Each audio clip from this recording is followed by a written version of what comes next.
ना अटल जी ना आडवाणी जी ने यह कहा कि हमारा उद्देश्य भारत को हिंदू राष्ट्र बनाना है, ये उन्होंने कभी नहीं कहा। लेकिन राष्ट्रीय स्वयंसेवक संघ वो हमेशा कहीं ना कहीं उनके मन में है कि हमारा जो अंतिम लक्ष्य है वो भारत को हिंदू राष्ट्र बनाना है। कांग्रेस अपने बलबूते पर भारतीय जनता पार्टी को बिल्कुल हरा नहीं सकती है। यह जो पहले कांग्रेस में थी, हाँ, आज भारतीय जनता पार्टी में आई है और आप देखते रहिए इस कारण भारतीय जनता पार्टी की अवनति शुरू हो जाएगी। भारत के राजनीति में दो परिवार हैं, एक है संघ परिवार और दूसरा है कांग्रेस परिवार। संघ परिवार कभी टूटा नहीं है और इस प्रकार के राष्ट्रीय स्तर पर नॉन बीजेपी पॉलिटिकल पार्टियों को साथ लाने के लिए वो बिल्कुल तैयार है। नमस्कार, मैं हूं रामदत्त त्रिपाठी और आज मेरे साथ हैं श्री सुधींद्र कुलकर्णी, जो हिंदुस्तान के जाने माने लेखक हैं और सामाजिक राजनीतिक कार्यकर्ता हैं।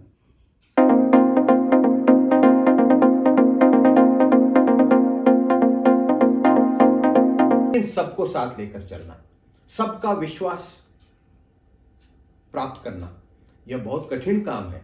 और इसके अलावा एक दूसरा बहुत बड़ा काम जो होना है कांग्रेस पार्टी में, organisational strength, grass roots organisation, जमीनी स्तर पर कांग्रेस को खड़ा करना। संगठन सब जगह चल रहे हैं। और दूसरा यह है कि जो भी सीनियर लीडर थे, जो कैबिनेट में थे, चाहे गुलाम नबी आजाद थे, कपिल सिब्बल थे, अभी अश्विनी कुमार चले गए, मनीष तिवारी हैं, तो ये जो भी सेकंड लाइन लीडरशिप है उसके बीच में और राहुल, प्रियंका या सोनिया गांधी के बीच में बहुत गैप दिखता है। तो किसके माध्यम से करेंगे ये? आपने बहुत अच्छा सवाल उठाया है। देखिए, कांग्रेस को चाहिए कि जो सीनियर्स हैं उनका अनुभव का भी इस्तेमाल हो, लेकिन नए लोगों को एम्पावर करें, नए लोगों को नेतृत्व दे, विभिन्न राज्यों में नई लीडरशिप खड़ा हो। वो विशेष रूप से उत्तर प्रदेश, इस चुनाव में हमने देखा रामदत्त जी, कांग्रेस पार्टी बिल्कुल खड़ी हुई है। यानी जो पहले कभी नहीं दिखता था, आज जगह जगह जाइए लोग कहते हैं कि कांग्रेस में जान आ गई है। और इसका सबसे बड़ा श्रेय जो जाता है प्रियंका गांधी को। प्रियंका गांधी ने इस कदर मेहनत की है, सब लोग देख रहे हैं। लेकिन कमी कहाँ है? यहाँ कोई क्षेत्रीय प्रदेश का जो नेता है कौन है? कोई बड़ा नेता नहीं है या टीम बड़ी नहीं है। तो इस बड़ी टीम को, लीडरशिप टीम को खड़ा करना यह कांग्रेस के सामने सबसे बड़ी चुनौती है। और वो उत्तर प्रदेश में होना चाहिए, बिहार में होना चाहिए, अन्य जगहों में होना चाहिए। तो एक तरफ जो सीनियर लीडर्स हैं उनको बाहर नहीं करना चाहिए, क्योंकि उन्होंने भी कांग्रेस की सेवा की है, उनके पास एक्सपीरियंस है, वो सब अनुभवी है, ज्ञानी लोग हैं। उनको भी साथ ले लो, नए लोगों को भी लाओ और समन्वय स्थापित करो। लेकिन कांग्रेस तो अभी एक लंबे समय से अपना पूर्णकालिक अध्यक्ष भी नहीं बना पा रही है, जबकि फैमिली से ही बनना है, तब भी नहीं बन पा रहा। नहीं, देखिए, मैं समझता हूं कि कुछ महीनों की बात है। यह चुनाव की प्रक्रिया कांग्रेस में हो जाएगी। लेकिन सब लोग आज उनको दिख रहा है और उन्होंने स्वीकार भी किया है कि कांग्रेस का नेतृत्व आज राहुल गांधी कर रहे हैं और उनके साथ प्रियंका खड़ी है और भी कुछ लोग उभर कर आ रहे हैं। राहुल गांधी का पिछले एक वर्ष में उनका जो पॉलिटिकल ग्रोथ हुआ है, पॉलिटिकल एवोल्यूशन हुआ है, वो कांग्रेस के लिए सबसे एक ताकतवर एक डेवलपमेंट है। नहीं, वो हम मान भी लें कि राहुल गांधी का डेवलपमेंट हुआ है, मैच्योर हुआ सब, लेकिन क्या आपको नहीं लगता कि उनको डेमोक्रेटिक प्रोसेस से, आंतरिक लोकतंत्र से चुनाव के जरिए आना चाहिए, ना कि एक फैमिली ट्रेडिशन से इम्पोज करना चाहिए? नहीं, देखिए, कांग्रेस में हम चाहे न चाहे, कांग्रेस पार्टी को यूनाइटेड रखने वाली एक फोर्स है वो गांधी फैमिली है। जहां तक मैं ये तो समझ कांग्रेस के पाया हूं, कार्यकर्ता समझते हो, समझते हैं। चुनाव हाँ। होगा तो भी लाएंगे उनको।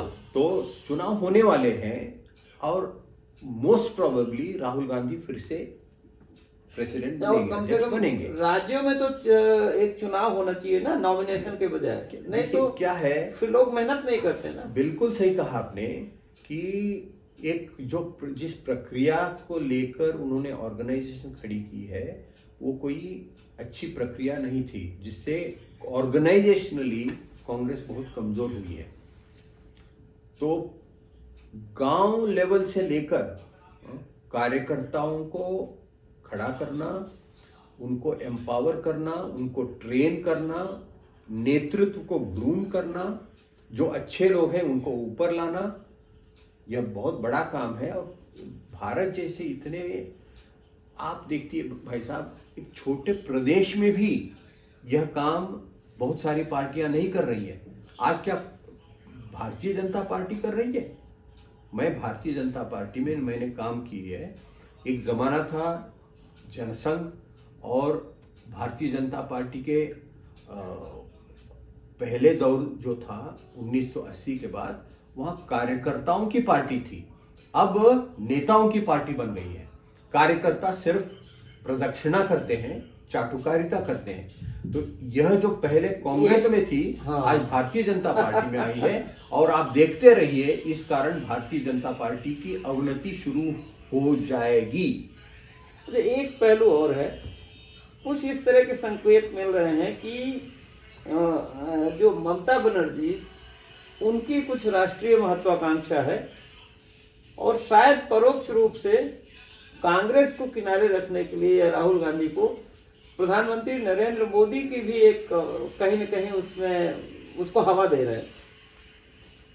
देखिए, मैंने ममता जी के साथ बहुत करीबी से काम किया है।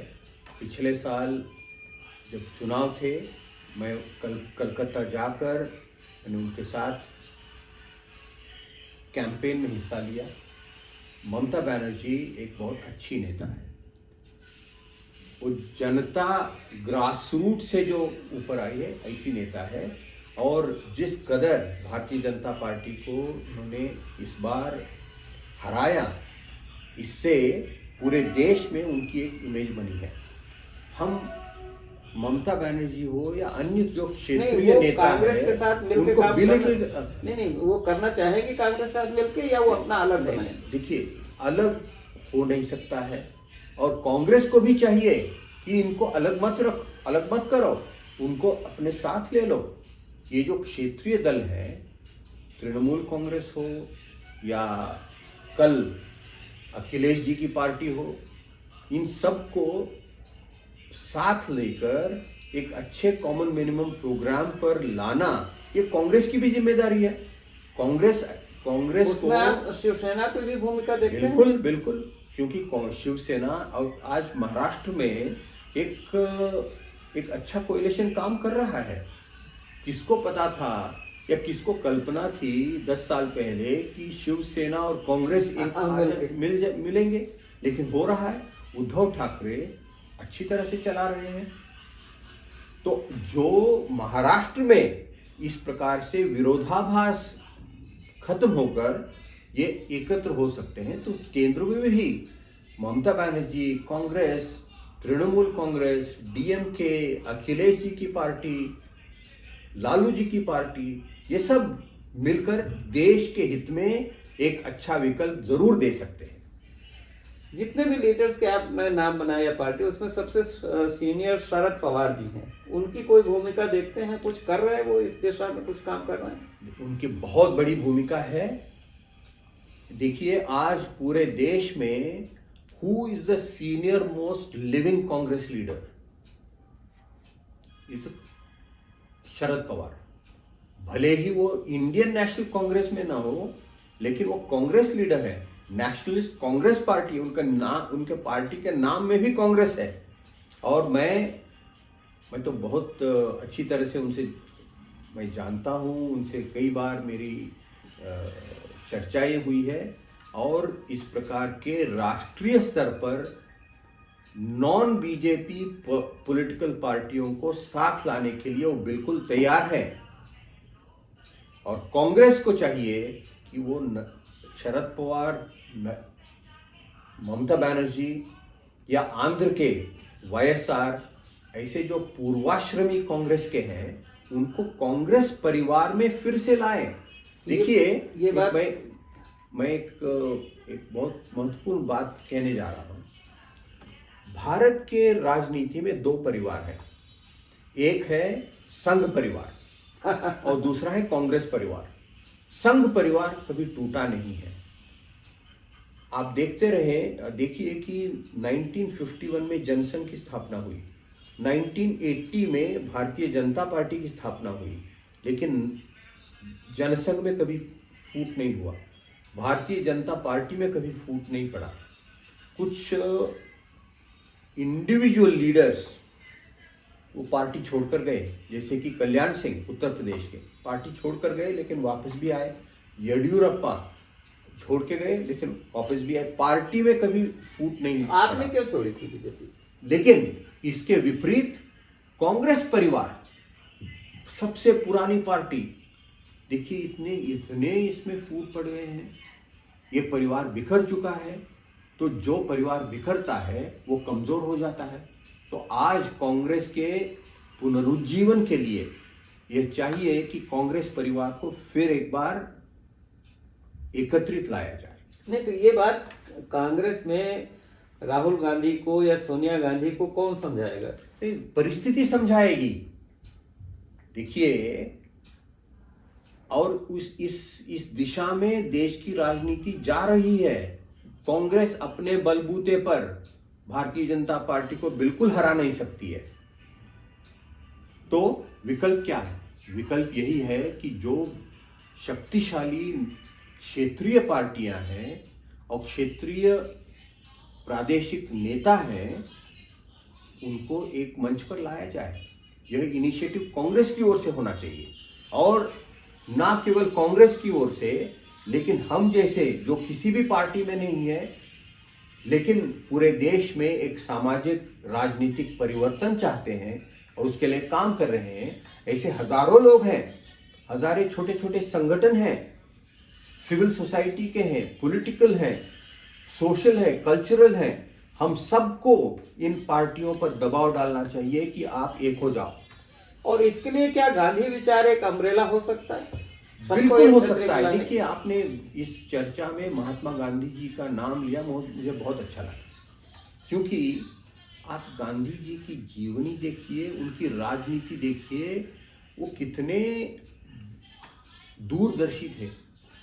स्वतंत्रता संग्राम में अलग अलग विचारधारा के लोग थे। बहुत सारे ऐसे भी लोग थे जो गांधी जी के आलोचक थे।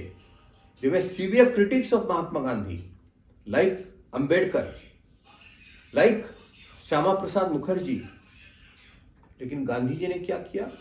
पहली बात, जब कॉन्स्टिट्यूएंट असेंबली बनी संविधान बनाने के लिए, तो इस कॉन्स्टिट्यूएंट असेंबली के ड्राफ्टिंग कमेटी के चेयरमैन किसको बनाना है? तो गांधी जी की सलाह थी नेहरू और पटेल को कि आप डॉक्टर अंबेडकर को इसका चेयरमैन बनाइए, क्योंकि ये इस विषय में सबसे बुद्धिमान है। इस पूरे स्वतंत्रता संग्राम में जितना अंबेडकर ने गांधी जी की आलोचना की थी, किसी ने नहीं की। लेकिन ऐसे अंबेडकर जी को इन्होंने कॉन्स्टिट्यूएंट असेंबली के ड्राफ्टिंग कमेटी का चेयरमैन बनाया। जब इंटरिम गवर्नमेंट बनी नेहरू जी के नेतृत्व में, उस इंटरिम गवर्नमेंट में अंबेडकर जी को लॉ मिनिस्टर बनाया गया। श्यामा प्रसाद मुखर्जी जो उन दिनों हिंदू महासभा के थे, उनको इंडस्ट्री मिनिस्टर बनाया गया।